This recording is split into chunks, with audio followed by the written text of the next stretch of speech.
जो सत्ता से सवाल करे वो देशद्रोही नहीं। गडकरी जी के अनुसार तो असली देशभक्त है वह। अब जब मोदी सरकार में ही कोई खुलकर कहने लगे कि सरकार के खिलाफ लोग कोर्ट में जाएं, तब समझ लीजिए सत्ता के भीतर सड़न कितनी गहरी है। आज की ये कहानी सिर्फ एक मंत्री के बयान की नहीं है, ये एक पूरे दौर के अंत की भविष्यवाणी है। वो मंत्री जो गडकरी हैं और बयान जो सत्ता को सीधे आईना दिखा रहा है। आइए शुरू करते हैं एक ऐसी व्यंग कथा जो सत्ता के चेहरे पर कालिख नहीं बल्कि स्याही से लिखा संविधान चिपका दे। गडकरी जी कौन हैं? क्यों उनकी बातों में दम है? नितिन गडकरी कोई नाम नेता नहीं है, वो सड़क बनाते हैं, पुल बनाते हैं और अब शायद मोदी जी के राज में सच बोलने की पगडंडी भी बना रहे हैं। बीजेपी के पूर्व अध्यक्ष, आरएसएस के सबसे भरोसेमंद चेहरे, मोदी को पीएम उम्मीदवार बनाने से पहले गडकरी जी संग का मन थे। लेकिन मोदी शाह की जोड़ी को जो बोलने से डर लगता है, गडकरी वही बोल जाते हैं, वो भी माइक के सामने, कैमरे में, जनता के सामने। जैसे अभी कहा, सरकार गलत कर सकती है और ऐसे में लोगों को कोर्ट जाना चाहिए। यानी अब सरकार के खिलाफ भी खड़े होना देश सेवा है। सत्ता की चाटुकार मंडली में गडकरी एक अलग गाथा। जब सत्ता की पूरी टीम विपक्ष को टुकड़े टुकड़े गैंग, अर्बन नक्सल और देशद्रोही कहती है, तब उसी सत्ता के सीनियर मंत्री कहते हैं हमारी सरकार से भी गलती हो सकती है, कोर्ट जाएं। अब आप ही सोचिए, क्या ये गडकरी की मासूमियत है या भीतर से उठती बेचैनी? याद कीजिए, ये वही गडकरी हैं जिन्होंने कहा था पैसा सबके पास नहीं है, अमीर और अमीर होते जा रहे हैं, देश में गरीबी गहरी है, कुछ के पास सब कुछ है। मतलब जो विपक्ष 10 साल से चिल्ला रहा है, अब वो मंत्री बनने के बावजूद गडकरी खुद बोल रहे हैं और उनके आसपास खामोशी का आलम, जैसे कोई गलती से टीवी पर सच बोल गया हो।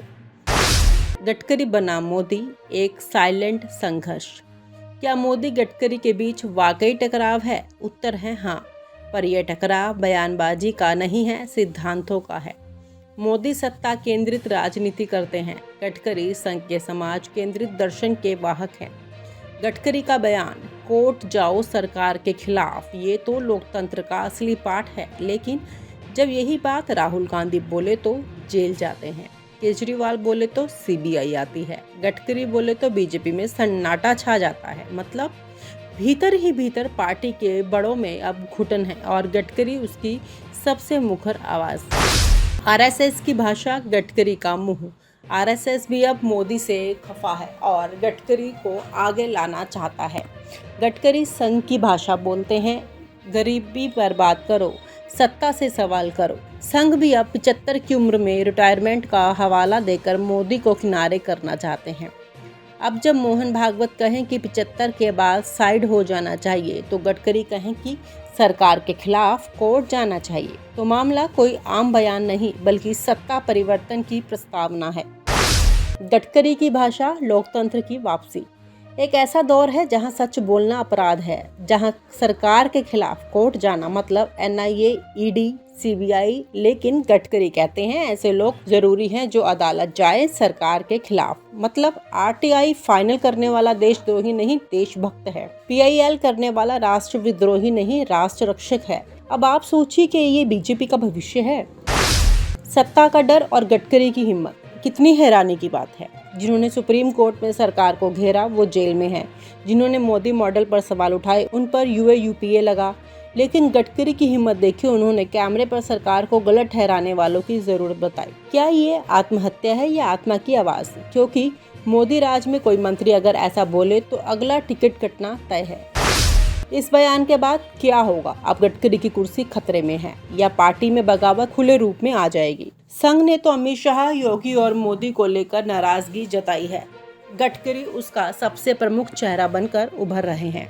आखिर में यही सवाल, क्या अब वक्त आ गया है कि सत्ता पर सवाल उठाने वालों को गद्दार नहीं गडकरी कहा जाए? जब सत्ता का मंत्री कहे सरकार गलत कर सकती है, अदालत में जाइए, तो समझ लीजिए सत्ता का सिंहासन हिल रहा है। ये सिर्फ बयान नहीं, ये बिगुल है। एक तरफ मोदी जी की 2 साल की योजना, दूसरी तरफ गडकरी का जिम्मेदार समाज चाहिए जो सरकार को टक्कर दे। सवाल अब सिर्फ एक है, क्या गडकरी 2025 का राजनीतिक महाभारत छेड़ने जा चुके हैं? अगर आज के ज़माने में सत्ता से सवाल पूछना देशद्रोह है तो गडकरी जी सबसे बड़े देशद्रोही हैं और शायद सबसे बड़े देशभक्त भी।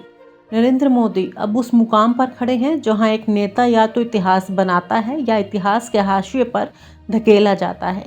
17 सितंबर 2025 को मोदी 75 वर्ष के हो जाएंगे। वही उम्र जो 2014 से लेकर अब तक भाजपा की गुप्त गाइडलाइन रही है। 75 के बाद सेवा नहीं, सलाह दो। अडवाणी हो या जोशी, सभी को उसी उम्र में किनारे कर दिया गया था। अब मोदी खुद उसी मोड़ पर हैं, तो सवाल ये है, क्या वो खुद पर वही नियम लागू करेंगे या खुद को उस नियम से ऊपर समझते हैं। नितिन गडकरी ने हाल ही में कहा, जो लोग खुद को थोपते हैं वे कभी महान नहीं बनते। अब इस वाक्य में नाम तो नहीं था, लेकिन तीर किस दिशा में चला वो देश का बच्चा बच्चा जानता है। गडकरी कोई हल्के नेता नहीं है, उनका काम बोलता है और अब उनका बयान भी। गडकरी की यह टिप्पणी सीधे तौर पर मोदी को संदेश देती है, अगर जनता चाहती है तो बुलाएगी, खुद को मत थोपिए। आरएसएस भी नाराज है क्या? आरएसएस प्रमुख मोहन भागवत ने हाल ही में वही कहा जो कई लोग सोच रहे हैं लेकिन बोल नहीं पा रहे थे। 75 के बाद व्यक्ति को कार्यभार से पीछे हट जाना चाहिए। यह टिप्पणी किसी गांव के पंच को लेकर नहीं थी, यह टिप्पणी सीधे राजनीति के सिंहासन की ओर थी। और आरएसएस प्रमुख खुद ऐसा कहे तो मतलब साफ है, संघ अब मोदी से दूरी बना रहा है और विकल्प पर सोच रहा है। जनता का सवाल, क्या यही सेवक थे? 2014 में मोदी ने खुद को प्रधान सेवक बताया था, लेकिन अब जनता पूछ रही है, सेवक थे या सत्ता के प्रेमी? जब देश आर्थिक संकट से जूझ रहा था, बेरोजगारी चरम पर है, अमीर और अमीर होता जा रहा है और गरीब, तब नेता की असली परीक्षा होती है। लेकिन मोदी जी अब भी हर हर मोदी की गूंज में ही मग्न है। ऐसा क्यों?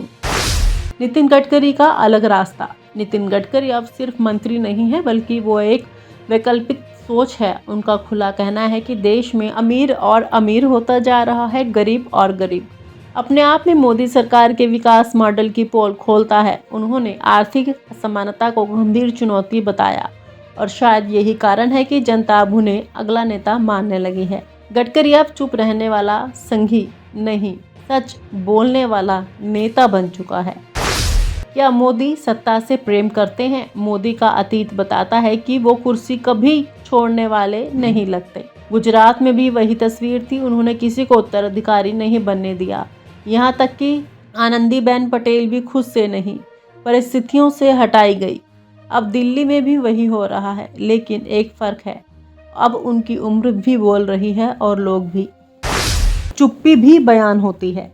गडकरी और भागवत दोनों ने अपने अपने तरीके से मोदी को इशारा दिया, लेकिन मोदी जी की ओर से जवाब एकदम मौन। लेकिन चुप रहना भी एक राजनीतिक उत्तर हो सकता है। जब कोई नेता सवालों पर चुप्पी साधता है तो उसका मतलब होता है, मैं अभी भी खुद को सर्वोपरि मानता हूँ। क्या यही प्रधान सेवक की पहचान है? जनता की नजर अब विकल्पों पर। बीजेपी के भीतर अब आवाजें उठने लगी हैं। कुछ युवा नेता गडकरी की नीतियों और दृष्टिकोण को व्यवहारिक मान रहे हैं, अमित शाह और योगी आदित्यनाथ जैसे चेहरे। लेकिन गडकरी की साफ गोई और संघ की नजदीकी उन्हें खास बनाती है। अगर मोदी स्वेच्छा से ना हटे तो संघ क्या गडकरी को आगे लाएगा? मौका है मोदी जी इतिहास रचने का। अगर नरेंद्र मोदी 75 की उम्र पर खुद की ही सत्ता छोड़ दे तो इतिहास में अमर हो जाएंगे।